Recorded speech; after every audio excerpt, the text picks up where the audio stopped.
अस्सलामुअलैकुम, I am Ijaz Raza and you are watching my YouTube channel World reactions.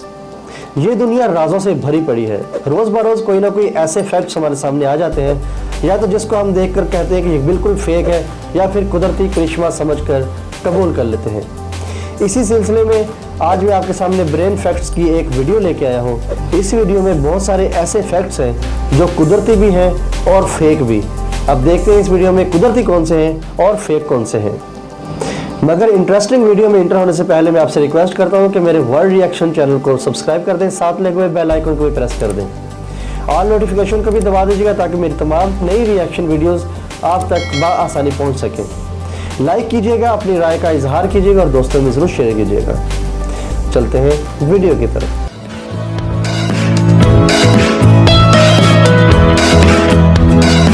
You are watching World Reaction. So let's see viewers, देखते हैं interesting facts. Hello दोस्तों, क्या आपने कभी multi wow, colour corn देखी है? ये फेक है ओरिजिनल है? और इसी के साथ ही दोस्तों, क्या आप एक ऐसे शहर के बारे में जानते हैं जहां पर चॉकलेट की बारिश? तो दोस्तों, इसी तरह के मजेदार फैक्ट्स आज आप इस वीडियो में जानने वाले हैं, तो वीडियो को लास्ट तक जरूर देखिएगा। बहुत फैक्ट्स, जबरदस्त फैक्ट्स हैं इनके। में देखें जहां पर एक इंसान कागज से प्लास्टिक फाइबर को रब करता है और जैसे ही प्लास्टिक फाइबर को हवा में उछाला जाता है, ये एक अजीब हैरानकुन सा मंजर होने लगता है। क्या वाकई में कोई जादू है ये, या इसके पीछे भी कोई साइंस है? एक्चुअली दोस्तों, ऐसा ट्रिपो इलेक्ट्रिक इफेक्ट की वजह से होता है।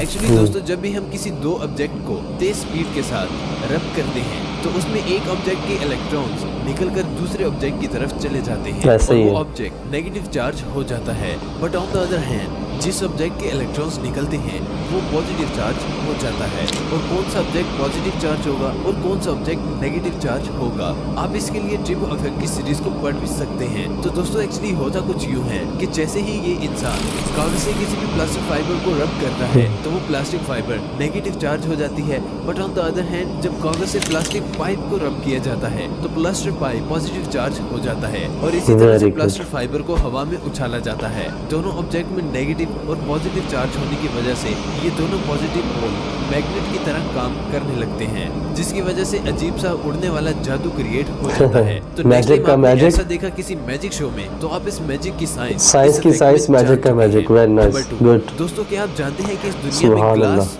जेम कॉर्न नाम का एक अमेजिंग कॉर्न भी मौजूद है? एक्चुअली दोस्तों, साल 2012 में जब इस कॉर्न के बारे में दुनिया को पता चला तो बहुत से लोगों ने इसको फेक और फोटोशॉप कहकर झुठला दिया। और कुछ लोगों का ये कहना है कि ये कॉर्न पूरी तरह से आर्टिफिशियल है। लगता तो आर्टिफिशियल ही है, तरह हम खाने में इस्तेमाल नहीं कर सकते। देखा मैंने भी नहीं है पहले कभी। में हम इस कॉर्न के बारे में सब जान जाएंगे। तो दोस्तों, ये कॉर्न पूरी तरह से नेचुरल है, जिसको अलग अलग ब्रीड को मिक्स करके उगाया जाता है। और अमेजिंग बात तो ये है कि इस कॉर्न को ग्रो करने के लिए जिस एटमॉस्फेरिक माहौल की जरूरत होती है वो इसको पूरी दुनिया में सिर्फ यूएसए में ही मिलता है, जिसकी वजह से ये मल्टी कलर कॉर्न सिर्फ अमेरिका में ही पाया जाता है। ये एक्सपेंसिव होगी बहुत ज्यादा। एक नॉर्मल कॉर्न की तरह खा भी सकते हैं और यही वो वजह है जिस वजह से इस कॉर्न को पूरी दुनिया में सबसे ज्यादा खूबसूरत कॉर्न भी माना जाता है। क्या आप इस फैक्ट से पहले इस अमेजिंग कॉर्न के बारे में जानते थे? मैं तो नहीं जानता था भाई। जरूर बताइएगा। नंबर 3, जरा सोचें कि बारिश हो और आसमान से बारिश की जगह चॉकलेट की बरसात होने लगे। हंस गए ना दोस्तों? लेकिन क्या आप जानते हैं कि ये चीज हकीकत में भी हुई है? एक्चुअली चॉकलेट की बारिश स्विट्जरलैंड के शहर ऑल्टेन का, जहां पर अभी हाल ही में अगस्त साल 2020 में अचानक से आसमान से चॉकलेट पाउडर की बारिश होने लगी और स्विस गवर्नमेंट को भी ये नहीं पता चला कि आखिर उनके शहर के साथ ही ऐसा क्यों हो रहा है। और यही वो वजह है कि जब इस शहर में चॉकलेट पाउडर की बारिश हुई तो दुनिया की नजर स्विट्जरलैंड के इसी शहर में टिक गई। एक्चुअली ये कोई नेचुरल फिनोमेना नहीं है, बल्कि ऐसा हुआ था Swiss chocolate company Lindt and Sprungli की कूलिंग वेंटिलेशन में खराबी की वजह से, जिसकी वजह से हवा के साथ एनवायरनमेंट मिक्स हो गई ना, हवा काफी तेज स्पीड से शहर में चलने लगी और फिर इस कंपनी में स्टोर किया हुआ कोको पाउडर बहुत बड़ी तादाद में शहर की सड़कों पर और बिल्डिंग्स पर बरसने लगा, जिसकी वजह से शहर के लोग खूब डर गए थे। और कुछ वक्त के बाद चॉकलेट कंपनी ने इस चीज को एक्सेप्ट भी कर लिया था और फिर कंपनी ने शहर की सफाई भी करा दी थी। और कुछ वक्त के लिए स्विस कंपनी को भी ये अजीब सा नेचुरल फिनोमेना ही लग रहा था, जहाँ पर शहर में चॉकलेट की बारिश हो रही थी। और ये चंद एक खास अजीबो गरीब वाकयात में से एक वाकया है।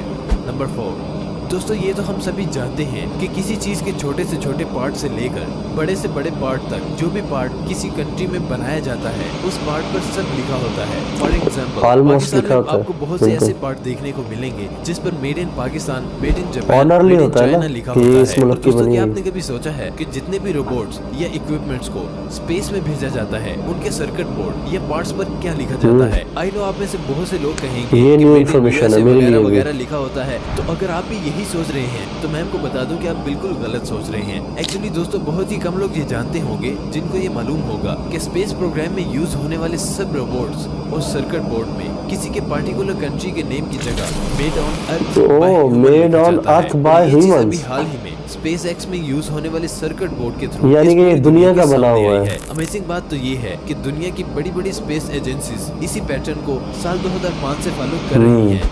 इन फ्यूचर अगर आपके हाथ में कोई ऐसा बोर्ड आता है made on earth by human लिखा होता है तो टेंशन नहीं लेनी, तो समझ जाए इस बोर्ड को स्पेस प्रोग्राम में कहीं ना कहीं यूज किया होगा। टेंशन नहीं लेनी। दोस्तों आपने आसमान में बहुत से कलरफुल रेनबोस तो जरूर देखे होंगे, लेकिन क्या आपने कभी व्हाइट कलर के गोस्ट रेनबो को देखा है? एक्चुअली दोस्तों इसको व्हाइट बो, फोक बो और कलर बो के नाम से जाना जाता है। और अमेजिंग बात तो ये है दोस्तों कि जब सनराइज फोक मॉइस्चर के ड्रॉप्स में एंटर होती है तो बहुत ही रेयर सिचुएशन में चंद ही मिनट्स के लिए हमें ये व्हाइट कलर का फोक बो देखने को मिलता है। फर्स्ट टाइम देखा है। यही वो वजह है जिसकी वजह से इस फोक बो को काफी रेयर भी माना जाता है। क्या इस फैक्ट से पहले आपने इस फोक बो के बारे में पहले नहीं भाई मैंने तो नहीं देखा था। कमेंट बॉक्स में आपका शुक्रिया आपने दिखा दिया। नंबर 6 दोस्तों अभी जो आप पियानो देख रहे हैं उसे दुनिया के अजीबोगरीब पियानो में से एक अजीब पियानो माना जाता है। ऐसा इसलिए माना जाता है क्योंकि ये कोई पियानो है ही नहीं। असल में दोस्तों ये बहुत ही रियलिस्टिक पियानो केक है जिसको फरवरी 2020 में यूएसए में बनाकर तैयार किया गया था। और आप ये जानकर हैरान हो जाएंगे दोस्तों कि इस पियानो केक को डार्क चॉकलेट और सॉफ्ट क्रीम का इस्तेमाल करके बनाया गया है। ये देखने में बहुत ही खूबसूरत और रियलिस्टिक भी लगता है और यही वो वजह है जिस वजह से इस केक को दुनिया के रियलिस्टिक केक में भी शुमार किया जाता है। नंबर 7 दोस्तों इस सेट में आगे बढ़ने से पहले मैं आपको जो कहता हूँ उसको आप करें। सोचिए कि एक ग्राउंड के आप बिल्कुल दरमियान में मौजूद हैं और जैसे ही आप आसमान में देखते हैं आपको बहुत ही खूबसूरत रेनबो नजर आती है। अब जितने लोगों ने ये सोचा होगा कि उनको एक इमेजिनरी व्यू अपने दिमाग में जरूर नजर आएगा, लेकिन क्या आप जानते हैं कि इस दुनिया में कुछ लोग ऐसे भी मौजूद हैं जो चाहकर भी इस क्रिएटिव विजुअलाइजेशन को कर ही नहीं सकते। एक्चुअली दोस्तों बहुत ही कम लोग होंगे जिनको ये मालूम होगा कि इस दुनिया में एफेंटेजिया नाम का एक बहुत ही रेयर मेंटल डिसऑर्डर भी मौजूद है जिसमें सस्पेक्ट चाहकर भी किसी चीज, फेस या सिचुएशन को विजुअलाइज नहीं कर सकते।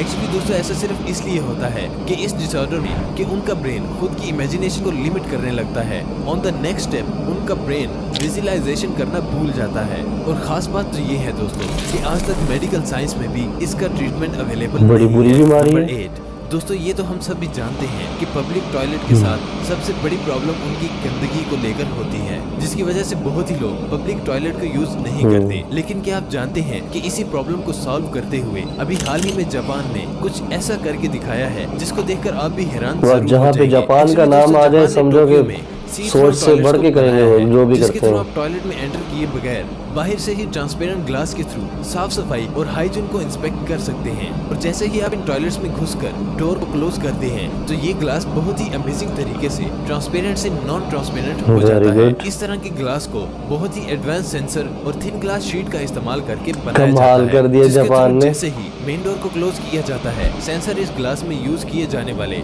थिन ग्लास शीट को स्प्रेड करके इसको नॉन ट्रांसपेरेंट ग्लास में कन्वर्ट कर देता है। सच में दोस्तों टेक्नोलॉजी में जापान का हाथ जापान वाकई नंबर 1 आगे है। दोस्तों ये वाला फैक्ट करंट अफेयर पर है। तो दोस्तों क्या आप जानते हैं कि इंडिया में केरला के सीएम पिनाराई विजयन ने सबसे पहली समुद्री एम्बुलेंस का आगाज किया है जिसको स्पेशली फिशरमैन और समंदर में कोई भी पेशेंट की तबीयत खराब होने पर इस्तेमाल किया जा सकता है। ये एम्बुलेंस ऑर्डिनरी एम्बुलेंस की तरह ही 24/7 लोगों की मदद करने के लिए अवेलेबल रहेगी। नंबर 10 सिम कार्ड का एक कोना एक तरफ से कटा हुआ ये बड़ी अच्छी इन्फॉर्मेशन है। अगर इनिशियल स्टेज की जाए तो इनिशियल स्टेज पर कुछ इस तरह के फोन्स मार्केट में आते थे जिनके अंदर सिम कार्ड को निकाला ही नहीं जा सकता था। यानी कि आप एक मर्तबा जिस ऑपरेटर का मोबाइल इस्तेमाल कर लेते थे आपको लास्ट तक उसी ऑपरेटर के मोबाइल को यूज करना होता था। लेकिन साल 1991 में टेक्नोलॉजी बदली और दुनिया में सबसे पहली बार एक यूरोपियन कंपनी ने सिम कार्ड को इंट्रोड्यूस करा दिया था। लेकिन एक बात जो आप नहीं जानते होंगे वो ये कि सिम कार्ड के कागज में सिम कार्ड के किसी भी कोने को कट नहीं किया जाता था, जिसकी वजह से लोगों को ये समझने में काफी ज्यादा परेशानी होती थी कि सिम कार्ड को किस तरफ से मोबाइल में डाला जाएगा। और तब बहुत से ऐसे केसेस आते थे जिनमें कस्टमर सिम कार्ड को गलत तरीके से फोन में इंसर्ट कर देते थे। जब ये केसेस ज्यादा होने लगे तो मोबाइल ऑपरेटर्स कंपनी को कुछ ऐसे लोगों को हायर करना पड़ा जो वाकई में कस्टमर को समझा सकेंगे कि सही से फोन में सिम कार्ड कैसे इंसर्ट किया जाता है। लेकिन ये सॉलिड सोल्यूशन नहीं था। और फिर नेक्स्ट सिम बनाने वाली कंपनीज ने सिम के एक कोने को काट दिया, जिससे लोगों को ये पता रहे कि सिम किस तरफ से मोबाइल में लगानी है। और इसीलिए आज हम सिम को देखते ही समझ जाते हैं कि सिम को किस डायरेक्शन में हमने फोन में इंसर्ट करना है। सो फाइनली अब आप जान चुके हैं कि सिम का एक तरह से कोना क्यों काटा जाता है। तो दोस्तों यही थी आज की हमारी वीडियो। उम्मीद करता हूँ कि आपको वीडियो बहुत पसंद आई होगी। वीडियो पसंद आने की सूरत में इसे लाइक करें और नीचे कमेंट बॉक्स में अपनी राय का इज़हार जरूर कीजिएगा। और जिन्होंने अभी तक हमारे चैनल को सब्सक्राइब नहीं किया वो इसे जल्दी से जल्दी सब्सक्राइब करके साथ में मौजूद बेल आइकन को भी ऑन कर लें। तो मिलेंगे आपसे नेक्स्ट वीडियो में, तब तक के लिए अपना और अपनों का बहुत सा ख्याल रखिएगा। अल्लाह। सब्सक्राइब कर दीजिए ब्रेन फैक्ट्स को भी और मेरे चैनल को भी सब्सक्राइब करके शेयर कीजिएगा ज़रूर। और ब्रेन फैक्ट्स की बहुत सारी अच्छी अच्छी वीडियोस होती हैं, तो और भी मेरे पास काफ़ी लिंक्स आए हुए हैं इसके, वो भी मैं आपके साथ शेयर करूँगा। बहुत अच्छी इन्फॉर्मेशन है और ये हमारा हक बनता है कि आपके पास भी कोई इन्फॉर्मेशन आती है, मेरे पास आती है, किसी के पास भी आती है, वो इन्फॉर्मेशन जितनी भी हम लोगों तक पहुंचाएंगे वो लोगों का फ़ायदा होगा, उसमें हमारा फ़ायदा होगा, लोगों का फ़ायदा होगा। तो इस चीज़ में एक तो सवाब भी है कि आपके पास कोई इल्म आता है तो आप अपने पास तक महदूद ना रखें, आप आगे भी उसको कन्वे करें। तो मेरी भी यही हमेशा कोशिश होती है कि मैं अच्छी अच्छी वीडियोस को जो वॉच करता हूँ, मैं देखता हूँ कि कौन सी अच्छी ऐसी वीडियो इन्फॉर्मेशन जो मेरे लिए भी नहीं है, अगर मेरे लिए नहीं है तो सबके लिए नहीं हो सकती है। हो सकता है किसी के लिए नहीं भी हो, किसी ने पहले भी देखी हो, मगर मोस्टली लोगों ने नहीं देखी होती ऐसी वीडियोस जो इन्फॉर्मेशन नहीं होती उनके पास। अब जैसे ये सिम कटिंग वाला जो इन्फॉर्मेशन थी मुझे नहीं पता था। जैसे आपने कलरफुल कॉर्न देखी, तो पहले मैंने इसकी पिक्स वगैरह देखी है नेट पे, मगर मैं यही समझ रहा था किसी ग्राफिक किया हुआ या ये फेक होगी। मगर अब मुझे आज पता चला इस चीज़ का कि ये तो अमेरिका में बाकायदा तौर पे इसको उगाया जा रहा है। बड़ी बात है। और इसको जो माहौल है वो माहौल सिर्फ यूएस में मिल रहा है, तो इसलिए किसी और मुल्क में नहीं वो पैदावार हो रही उसकी। तो माशाल्लाह कुछ ऐसी हमने वीडियोस भी देखी कि जो फेक थी। और आज की वीडियो में आपको अच्छी मालूमात मिली होगी और इस अच्छी मालूमात को अपने तक महदूद आपने बिल्कुल नहीं रखना, दोस्तों में ज़रूर शेयर करना है। और इस वीडियो का ओरिजिनल लिंक भी मैं डिस्क्रिप्शन में सबमिट कर दूंगा, आप वहाँ पे जाकर विजिट कीजिएगा, लाइक कीजिएगा, शेयर कीजिएगा अपने दोस्तों में। और इजाज़त दीजिए, मिलते हैं नेक्स्ट वीडियो में। अल्लाह हाफिज़।